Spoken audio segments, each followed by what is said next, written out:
The first thing that the CEO should do would be to walk around the organization and start asking people why they chose to work for the organization. Every single person that made a decision to be a part of my company, why did you make a decision to be a part of this company?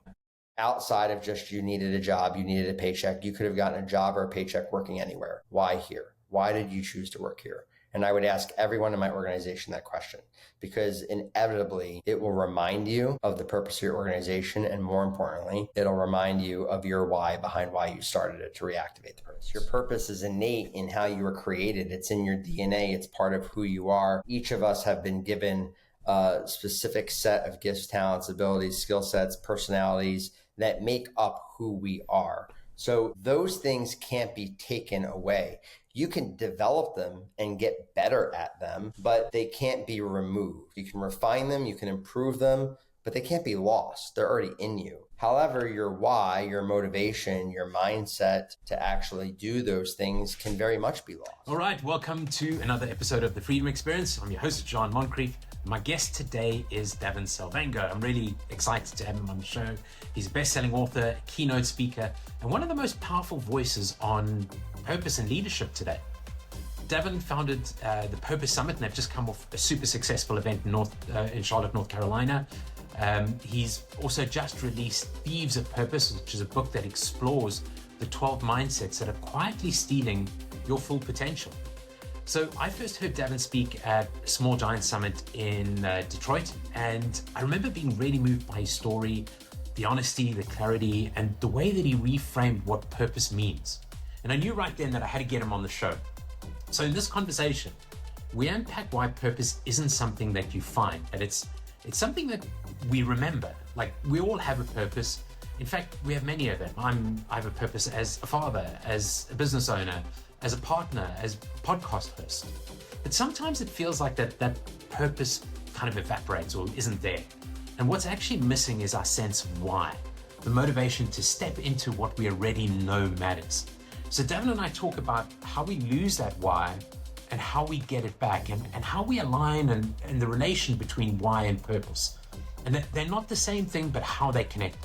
So we explore a couple of the thieves. We talk about, Davin explains why comparison is the first thief to watch out for, how it derails both our work and identity, and why your business probably doesn't have a purpose problem, but more of a distraction problem. So we jump into a couple of those thieves. And if you've ever been feeling stuck, off course, unsure about what's driving you at work or personally, then I think this is the episode for you. So we talk a lot about why and purpose. Grab a notebook and hop in and have a listen. This was a fantastic episode, and I really enjoyed Davin's energy and having him on the show. Davin, welcome to the show. I've been, as I said before we hit the record button, super excited to talk to you, and I think this is really important now. So welcome onto the show. So grateful to be here on the show with you. I enjoyed meeting together at Small Giants last year, and appreciate your kind comments on the work of purpose since then, and delighted for our conversation today. Yeah, and you've just come off a fantastic show yourself. How many folks have you had this year? 350 odd, or did I get that? There was just under 400 people. Just under 400. Yeah, at the Purpose Summit. Each year is different. We've had as many as 600. It's usually between 4 and 6 is what we average each year. This was the 6th anniversary of the Purpose Summit. Congratulations, and I hope it goes from strength to strength. And just for the audience, how did you land up kind of getting to where you are, where you're running the Purpose Summit? You've just written a book on the Thieves of Purpose, but you kind of got known as the Purpose guy. And what's your story? How did you get here? Well, that's very kind. Purpose certainly isn't my thing. It has been something that has kind of become my life's work. But purpose has been around for a long time. There's a lot of people who've been in the space for a lot longer than I have. It's a long story of how I got there.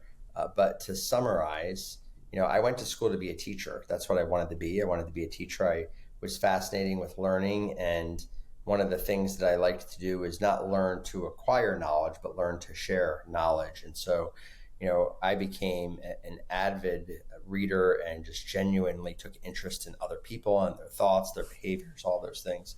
And while going to school to become a teacher, I had worked at Costco and Macy's and CVS Health, a variety of different companies. And along that leadership journey, working with those companies, there was a common behavior that others called out in me that I didn't actually see. They saw it.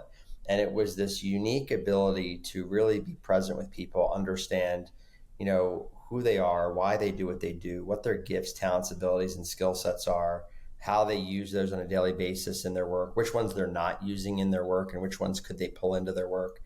And so as I became an avid student of leadership, one of the things that I found myself doing was incorporating purpose into leadership. And Nick Craig wrote a great book called Leading from Purpose. He's been doing this much longer than I have. But in many ways, that was the essence of how this entire thing started. Was I started leading people on a daily basis, not based off of what they needed to do, but based off of who they needed to be. Started to help them see how they need to show up in each moment to be able to step into the fullness of themselves so that they could perform at high levels and experience fulfillment in their work. I didn't know that that's what I was doing at the time. Looking back now, I can see that that's what I was doing between 2001 and 2016 for that 15-year time frame. And in 2016 is when I left the corporate world and decided to start a coaching consulting firm called Purpose Point, which was focused on initially helping companies actually focus on their purpose for why they started the business beyond profit, and then to help them do the same thing that I was doing, which was help understand the purpose of the people in their workforce and connect individual purpose to organizational purpose. Nice. How do you, I'm really curious about connecting individual purpose to organizational purpose. And I feel like in both instances, we have trouble kind of uncovering that purpose sometimes, and maybe where a lot of the alignment issues and challenges are in the workplace. And how do you, I know it's a big question, but I guess where do you even start with trying to get these? It is a big question, but the answer is actually quite simple. And the reason it's a big question is because most people have the wrong perspective on purpose. They think purpose is this singular, grandiose idea for their life, which then makes it extremely limited. And if I have to pick one singular, grandiose idea for my entire reason of being and what my entire life is supposed to mean, that with all the options that are in the world, that's a paralyzing conversation. So most people avoid that. But when we reframe purpose and recognize that purpose on a more practical level is plural and momentary, that you have multiple purposes that actually sometimes are even competing for each other in any given moment of time, and you know what those are, well, now it's a different question. Now it's an understanding of who do I need to be in this moment, not necessarily pigeonhole myself into what's the one thing I'm going to do. And part of the reason that I think that we're challenged with that is, growing up in school, everyone would always ask, hey, what do you want to be when you grow up? What do you want to be? Yeah, I remember that. What do you want to be when you grow up? And our answer to that question was never an accurate answer. It wasn't, I want to be a encourager, an inspirer, a great listener. We didn't sound off all of the different behaviors that we wanted to exhibit that define who we would be. What we did was we named a role or a position. We said, I want to be a firefighter or a teacher or a lawyer or a doctor.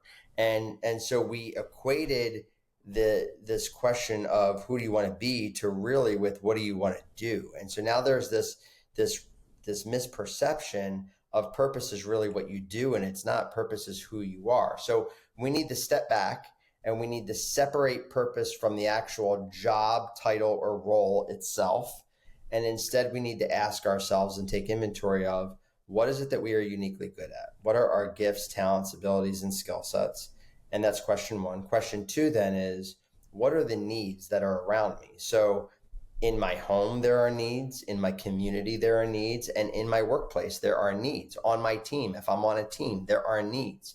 So depending on what the needs are, which gifts, talents, abilities, and skill sets do I embody that I need to activate in the moment to meet the needs of those that are around me? And that is how you step into purpose.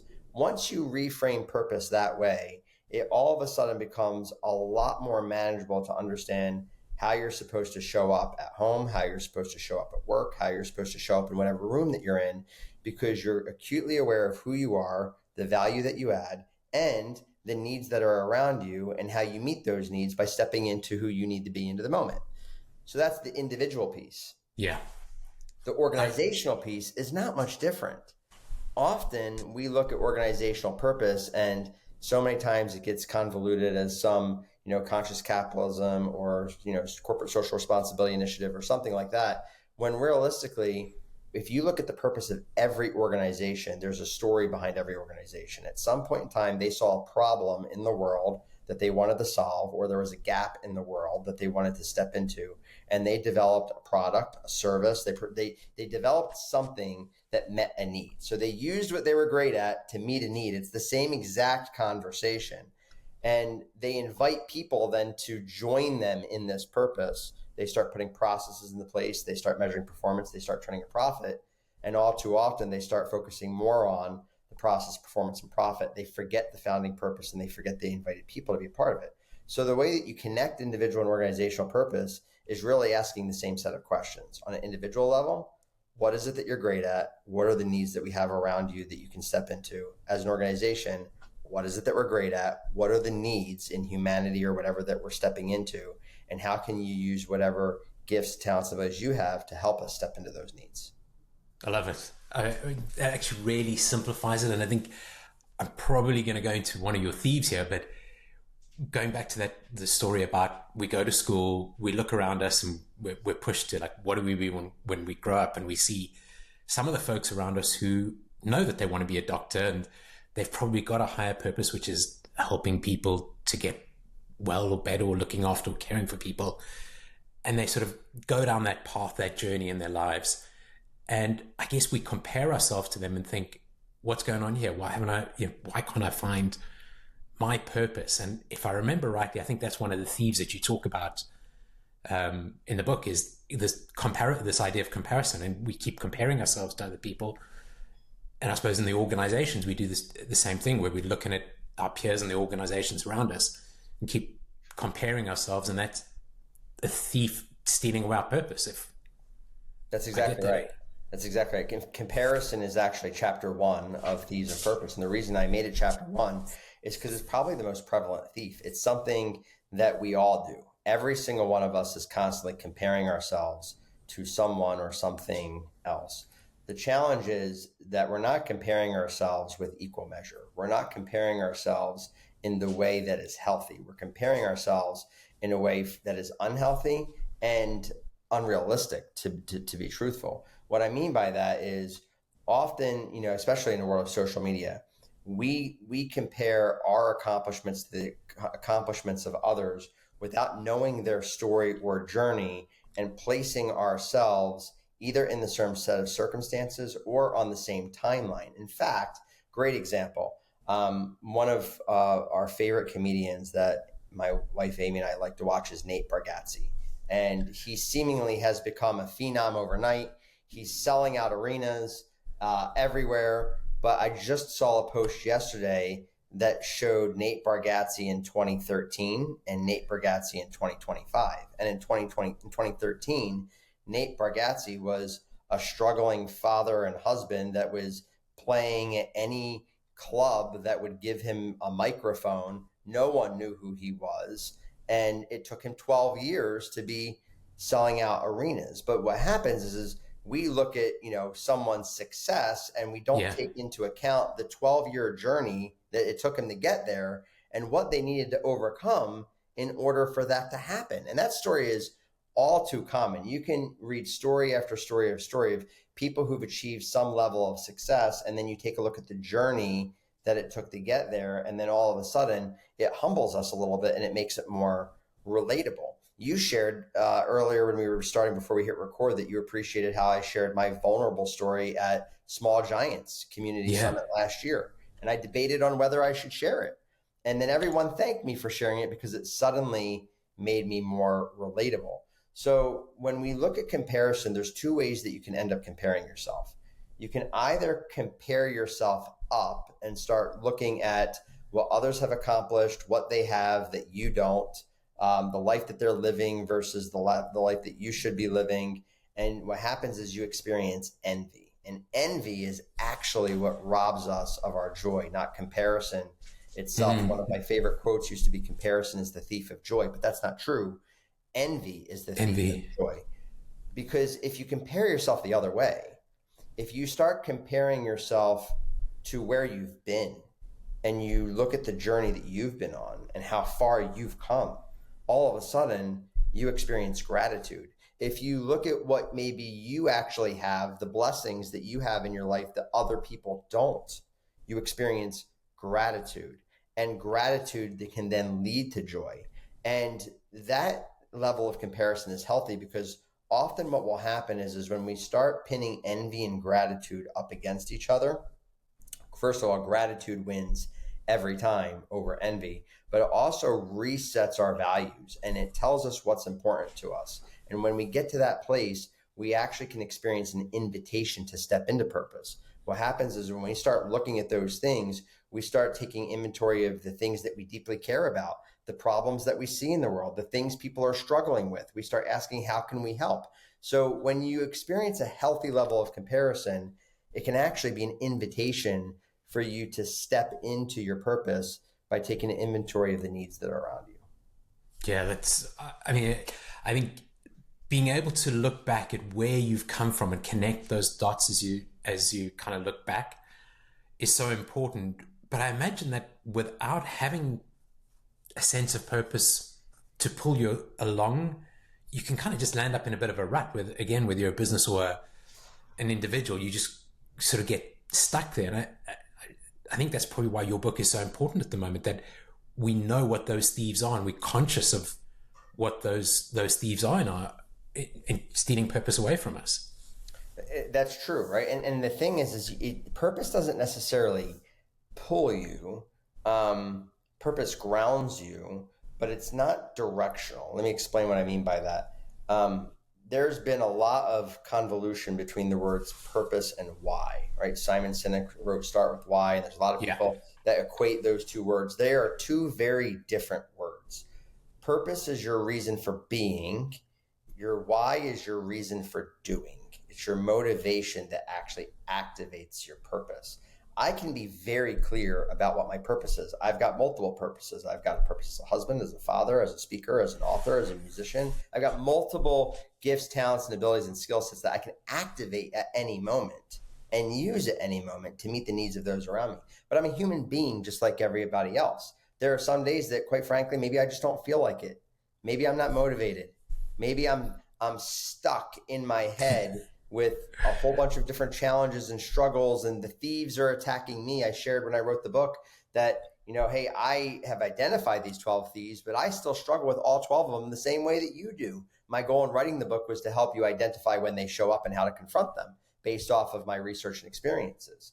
So once we recognize that there's these things that are attacking us, we could be clear about what our purpose is, but then all of a sudden life happens and we lose the motivation to actually step into it. So that's when we need to actually reactivate our why. And our why is actually grounded in our who. And what I mean by that is, if I were to start asking you, why do you do what you do? Why is the work that you do so important? Why did you choose to step into your purpose when maybe it was hardest? You will ultimately eventually tell me a story of someone. You will tell me a story of maybe it was a relative, living or past, maybe a friend, maybe something you experienced in your own childhood, something someone said to you, but you will tell me a story. And in that story will be the voice of a person that is your motivation, that's your who, that activates your why to step into your purpose. And so that's so important. Let me give you a great example. I didn't want to rewrite The Thieves of Purpose. I had written it once. I had lost the manuscript. There's a long story behind that. It took 2 years to had written what I had wrote. And then when I had lost it, I felt like I had built this beautiful sandcastle, and then an ocean wave came and just wiped it out. And I was tired and I didn't want to rewrite it. And my friend Scott Miller, who also happens to be my literary agent, we were having a conversation one day, and I said, Scott, I really don't want to rewrite the book. It was too much work. It's not worth it. And Scott got very quiet. and he's got these iconic glasses, kind of like yours. And he took his glasses off for a moment, and he looked at me through the Zoom screen, and he said, Davin, I didn't want to become a father. I was a highly successful 7-figure paid executive driving around a sports car. I met a hot, tall blonde. We fell in love, got married. I now have 3 boys, and I don't know how to be a father. And I don't know what's robbing me of my purpose as a father. I need you to write this book so that I can step into my purpose as a father. And in that moment, I refound my inspiration to write the book. In that moment, my why was reactive. My purpose had never changed. My purpose had always existed to use my gifts as a writer to write the book. That was fixed. But I lost my motivation. But then when Scott said those words, he suddenly became the who behind my why. Gotcha. Actually write my book. That's so powerful. I mean, when you reflect on the past 12 years or 15 years that you've been doing this, what's something that's really fundamental that's changed in terms of your thinking? Or has it all just stayed the same? No, it has progressed over time. I wouldn't say that there's anything foundationally that's changed. I would say it's kind of like a skyscraper, right? It started with this firm foundation.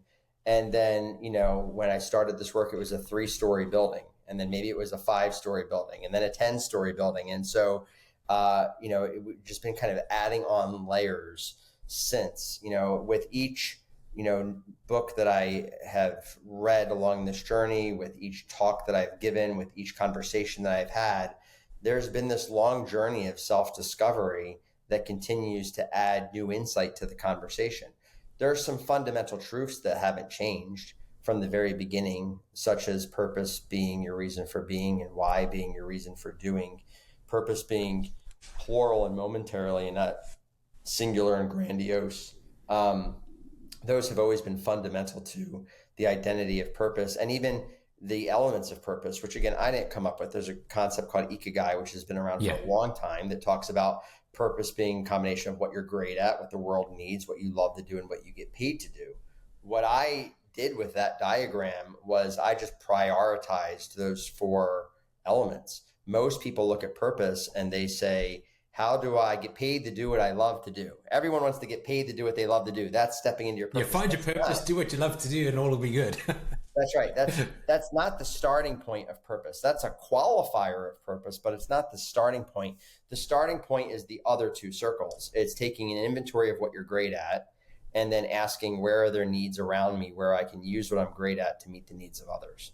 And once you do that, then you ask, okay, when I do that, which of those things fulfill me and which of those things drain me? Because there's things that I'm great at that I can do that meet the needs of others, but quite frankly, they drain me. They're exhausting. And if I spent my entire life doing that, that probably would not be healthy. There are other things that I'm great at that people need, that when I do those things, they fulfill me, they re-energize me. Those are things that I love to do. And that is a validation that you are in your purpose. I shared in the book that joy is often evidence in our lives that we are operating in our purpose. So when you use what you're great at to meet the needs of others, which of those things bring you joy? And then once you've identified that, how do you do that more often? And then how can you incorporate that into your job or your career, into your finances? What you get paid to do is the last and final and least important element of the purpose diagram. Yeah. Okay. Good. I'm thinking about the idea of losing your sense of purpose. It sounds like you don't actually lose the sense of purpose. You maybe lose your why. That's right. And, I think back to Small Giants again, I think the same year that you spoke, Paul Spiegelman spoke about the dealing with depression and going through depression and trying to kind of refine that purpose. Is that what's actually happening? We're losing our why. The purpose is still there, still a purpose as a father, as a business owner, whatever, but we're losing the why, the reason, going back to your book again. So that's exactly right. I would offer that you can't lose your purpose. Your purpose is innate in how you were created. It's in your DNA. It's part of who you are. Each of us have been given a specific set of gifts, talents, abilities, skill sets, personalities that make up who we are. So those things can't be taken away. You can develop them and get better at them, but they can't be removed. So you can refine them, you can improve them, but they can't be lost. They're already in you. However, your why, your motivation, your mindset to actually do those things can very much be lost. And that's actually what happens. And so, I know the book is called Thieves of Purpose. The reality is, if someone were to rob you of something, it's not called destroyers of purpose. It's called thieves of purpose. If I were to take something from you, the thing that I take still exists. I haven't destroyed it. The question is, how do you get it back? Yeah. And so, in essence, the book really identifies the things that are pulling our attention that are away from our purpose. So when you look at comparison, when you look at competition, when you look at distraction, when you look at excuses, procrastination, lies, fear, doubt, indifference, unbelief, even success, all the thieves that I mentioned in that book, those things are really derailers that take our attention off of who we are, who we're meant to be, how we're meant to show up, because we're placing our attention on something else. And that's what's actually robbing us of actually stepping into our purpose. It's not actually taking our purpose away. So when your book goes missing or disappears or whatever happens there, you've lost the will to go and sort of write it again for a period of time. And it took you finding that why again to, okay, there's a reason I'm doing this. Exactly. For many of us, there's two things that drive us to action. One is pain, and the other is impact. If one of the things I share in the book is that until the pain of remaining the same is greater than the pain of change, you won't take action. So a lot of times we talk about what we want to do, who we want to become, what we have in life, but we also become complacent in our circumstances. And until the pain of those circumstances, the pain of our situation is greater than the pain of actually changing, we don't step into it. So one thing that moves us to action, that motivates our why, is pain. Like, I cannot do this anymore. I have to do something. That motivates us. The other, which is more positive, is impact. And that impact is often because we see a pain outside of ourselves, not in ourselves, that we want to do something about. We see a pain in the world, or we see a pain in our past, right? A lot of people, if you ask them why they became doctors, or specifically maybe why they went into oncology, they will probably tell you the history of someone in their life that struggled or passed away from cancer, right? Again, there's a who behind the why.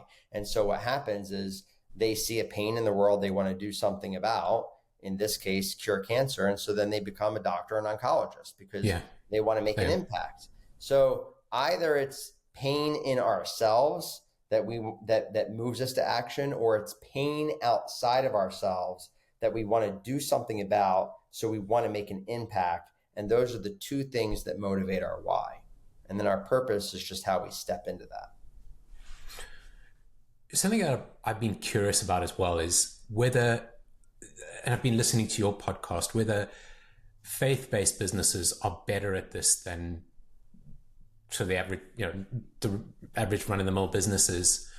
The reason I ask that is I've worked with a few faith-based businesses, and they just seem to have this dialed in a lot better than most of the other businesses I've worked with. And having listened to your podcast, wondering if that's something you see as well.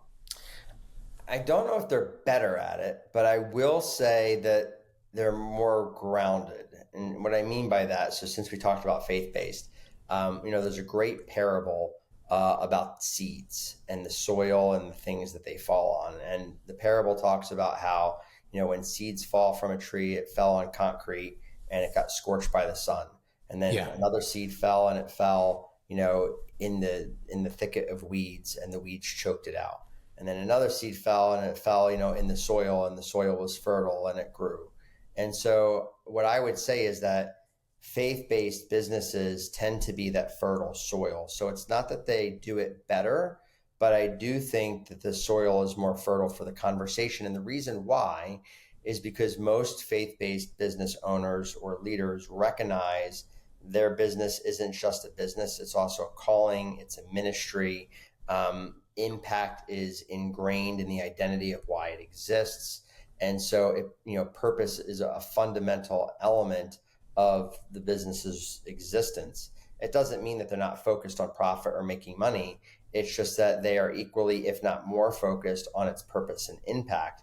And so, therefore, it's more fertile conversation it's more fertile soil for the conversation. However, that doesn't necessarily mean that they're better at it. I know a lot of faith-driven businesses that while the soil is fertile and they should be knocking this out of the park, they get it completely wrong because they fall susceptible to the same things that we all do, the same thieves of purpose. They start pursuing the wrong things. Mission drift is a very, very big thing. I have seen a lot of organizations move away from their founding purpose and their founding mission in the pursuit of profit and growth and scalability, and they justify it through purpose and impact, but that's really just to make them feel better about it. There was actually one of our friends who was at the Small Giant Summit, Eric Rieger. He just wrote an article yesterday on LinkedIn, fantastic article. Love his articles. He's always got something great. Yeah. And the article he wrote yesterday, he had interviewed, and forgive me, I can't remember if it was an optometrist or a doctor. It was someone in the medical community. And the nature of the conversation was, why aren't you scaling? Why aren't you opening up more locations? And the doctor's response was they weren't measuring the amount of locations. They were measuring how well they impacted the lives of their patients. And so his concern was that if they were focused on scaling, opening more locations, doing more volume, it might cannibalize their true purpose, which was the quality of care of their patients. And so, I would say that when it comes to the faith-based community, I think they are more dialed into prioritizing people over profit. It's not always the case. I think outside of the faith-based community, there just tends to be more of an emphasis on profit over people. One other thing I'll say about that is, I shared at the Purpose Summit, and I think I shared it at Small Giants last year. There's really two types of business leaders. There are business leaders that use people to build their business, and then there are business leaders that use businesses to build people. And I would just offer that in the faith-based community, I think it's more natural for business leaders to use their business to build people. And outside of the faith-based community, it's more natural for business leaders to use people to build their business. And if you're focusing or you're looking at it that way, and you're focused on your people and you're focused on that core purpose, those outputs are probably going to come anyway. So the profit will probably come, the new offices or the extra reach will probably come because you're focused on patients or people or whoever it is that and that core purpose. And ultimately the outputs will come. That's exactly right. And here's the thing is, you don't have to be a faith-based company to get that right. Great example is WD-40. Gary Ridge, who was the CEO of WD-40 for 25 years and has spoken at the Purpose Summit for each of the last 4 years. He's probably one of the best examples of a non-faith-based company, publicly traded company, a brand that most people have in their house all over the world that got this right. If you were to ask him what WD-40's purpose is, he would say to create positive, lasting memories in the lives of all of their employees, their families, their workplaces, and the people that use their products. And you would say, wait, create positive, lasting memories? What are you talking about? Well, the reality is anyone who's used WD-40, you have a memory attached to that. In fact, Gary would probably ask you and say, tell me about the last time that you used WD-40. And I might say something like, well, to spray my son's bike because the gears were all grimy. Yeah. And he would say, so you sprayed WD-40 on the gears of the bike, and what happened? Well, the bike went faster, and Bennett went and had a great time, and he was smiling and laughing. And he's like, so you could smell the WD-40 and you can see your son riding his bike, smiling and laughing. We helped create that memory. And so what he's done is he's attached the impact of the product to the purpose of the organization. And so everyone who's at WD-40 understands what they're contributing to.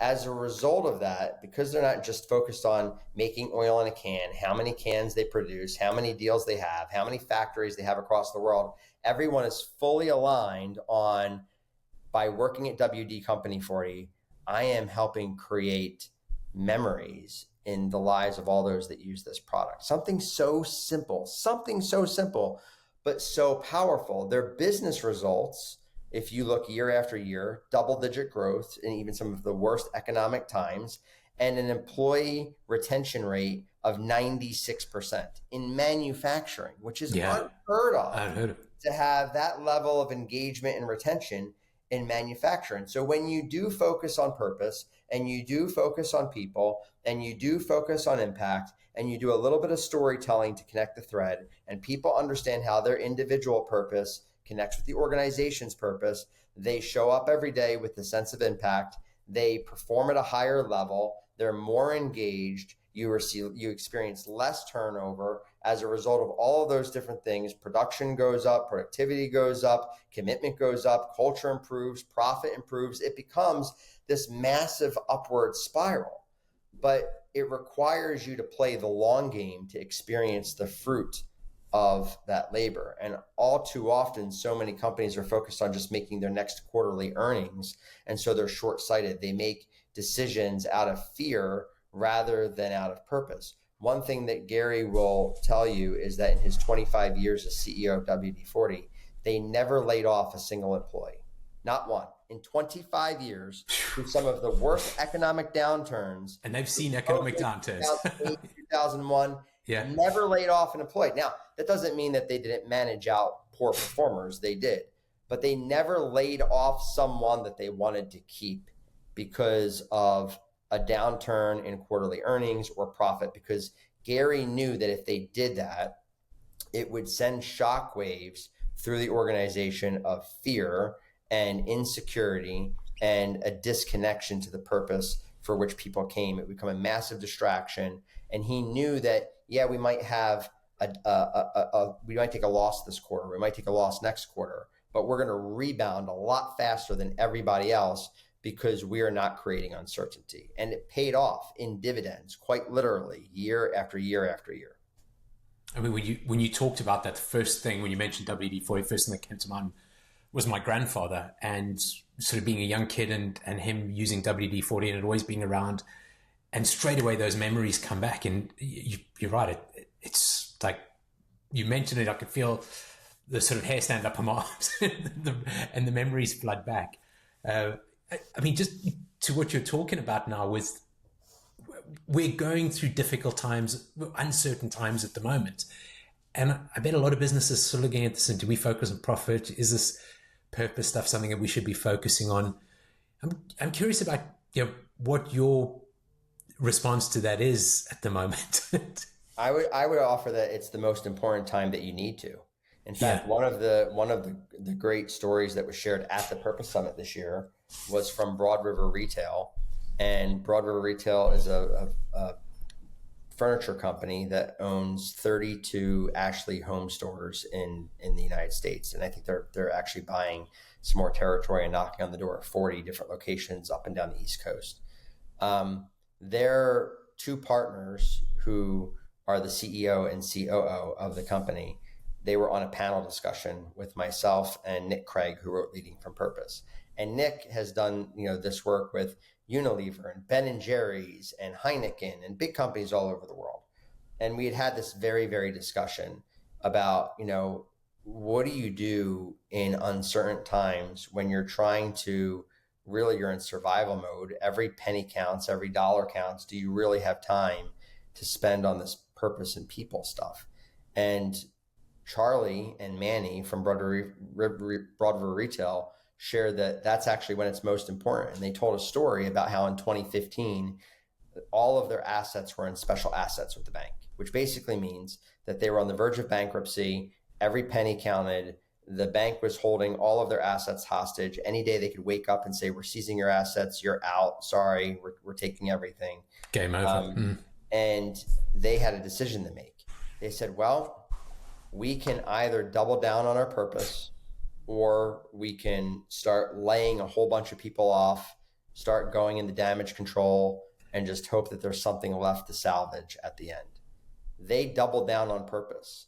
During this moment in time, when the bank was quite literally holding a gun to their head, they decided to have strategic planning meetings. They reclarified their purpose as an organization, their mission, their vision, their values. They took people out of the business to actually have these conversations and invested time into the discussion. They then actually went a step further and approved merit increases across the organization rather than freezing pay. All while under the barrel of a gun. What's that? All while looking under the barrel of a gun, right? Yeah. They approved merit increases across the board to motivate people, because people were afraid. They were scared. They were fearful of, am I going to have a job? Am I not going to have a job? What's going to happen?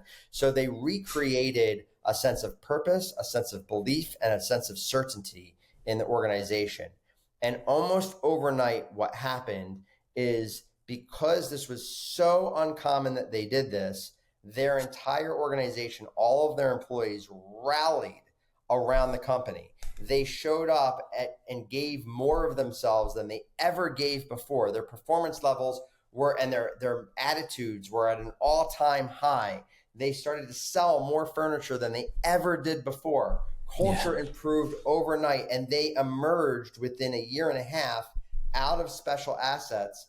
And not only did they save the company, they grew double digits year after year for the next 9 years. And they went from, being a $50 million company that was on the verge of bankruptcy to this year, they're knocking on the door of 500 million. So 10x growth in 10 years, when it should have all fallen apart. And the reason why is because they said, well, we can go into survival mode and start doing what everybody else does. Yeah. Start cutting things. People will start leaving. No one's going to be productive. People are just going to do the bare minimum until they can find something else, and we're going to lose the company. Or we can double down, invest in our purpose, invest in our people, get our team to rally around this thing and save this thing. And they did. So I would argue that it's in your most challenging, tough times, when your back is up against the wall, when the scoreboard says that you're going to lose, that you as a leader need to step in and have that locker room moment where you say, we might lose this game. Yeah.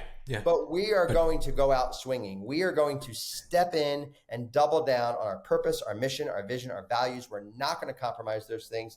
And in fact, we're going to do the exact opposite of what other people are going to do. We're going to invest in our people to improve their morale because we believe in them, and they're going to respond. And I love it. Yeah. So off the back of that, purpose or profit, what's harder to pursue? Ooh, what's harder to pursue? Yeah. Like if I'm a business owner right now, and I'm like, so I would say purpose is easier to pursue, but harder to sustain. And profit is harder to pursue, but, and maybe for the wrong reasons, easier to sustain. Let me explain what I mean by that. Purpose is very simple. We just spent almost an hour talking about what it is. So it doesn't take a lot of effort to pursue it. It just takes time, commitment to do it. It takes calling a timeout and saying, hey, we're going to focus on purpose. There's not a degree of difficulty there. There's just a degree of commitment, right? Profit is harder to pursue. It's not easy to just start a business and become profitable. That's the reason that 97% of businesses go out of business in the first 3 years. However, once you achieve profit and you put systems in place and you focus on the right things, it's easier to sustain it if you've done the right things. So purpose, easier to pursue, harder to sustain because we experience mission drift. We start focusing on all the wrong things. Profit, harder to pursue, easier to sustain once you put the right systems and things in place and you stay focused on the right things. Nice. And one thing that you'd say to a CEO, and I'm thinking back to what we were talking about with a company that's lost its purpose, but what we're actually talking about a company that's lost its why. What's the first thing that CEO should do? The first thing that the CEO should do would be to walk around the organization and start asking people why they chose to work for the organization. Yeah. Why they all First kind thing of they should do. love it. Yeah. If my company were falling apart, I would start walking around and asking each and every single person that made a decision to be a part of my company, why did you make a decision to be a part of this company? Yeah. Outside of just you needed a job, you needed a paycheck, you could have gotten a job or a paycheck working anywhere. Why here? Why did you choose to work here? And I would ask everyone in my organization that question, because inevitably it will remind you of the purpose of your organization. And more importantly, it'll remind you of your why behind why you started it, to reactivate the purpose. Yeah. When we go right back to the beginning, why is it that I started this business? That's right. And we don't spend enough time telling our people or kind of reinforcing that reason as we grow, as we bring more people on and we get caught up in the weeds. And I think it's brilliant, like, go back and ask our people why. I get one last question. The podcast is a freedom experience. What does freedom mean to you, Davin? Freedom has a lot of different definitions and connotations.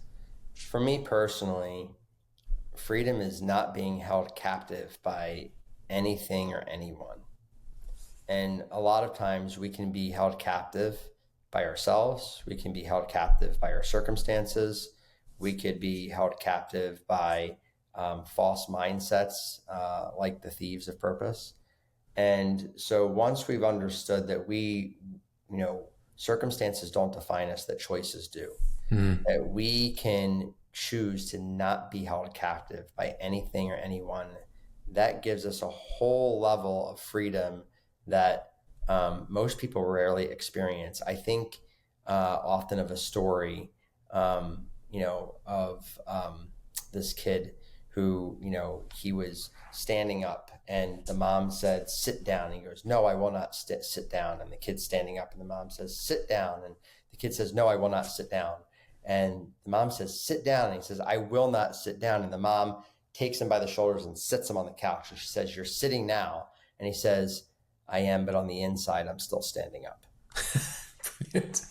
And so to me, that's freedom, right? Yeah. Freedom is, despite what circumstances that we're in, what is our attitude and mindset? Yeah. Love it. Well, I want to thank you for taking the time. I really appreciate you coming on, sharing your wisdom with our audience. And I've absolutely loved talking to you, Davin. Thank you very much. It has been my pleasure. Thank you so much for this delightful conversation, for having me. I very much enjoyed our time together at Small Giants. I enjoyed our conversation here and look forward to more conversations in the future. I do too. Thanks, Davin. All right. I hope you enjoyed my conversation with Davin as much as I did. Purpose isn't some big idea out there. It's already in you. You don't need to go looking for it. But if you've lost your motivation, your clarity, and your sense of direction, then Davin's reminder is this: your purpose didn't disappear. It just got buried under all the noise. So big thanks to Davin for such a grounded and generous conversation. If you're feeling pulled in too many directions, go out and grab a copy of Thieves of Purpose. It's not just a book, it's really a wake-up call that exposes these 12 thieves that are holding you back from reaching your full potential. And of course, if you're enjoying these conversations, please hit the subscribe button wherever you watch or listen. It helps so many more business owners like you to find their way to us, to build better businesses and to find freedom that they were looking for when they set out. So catch you next time on the Freedom Experience. Have a great one.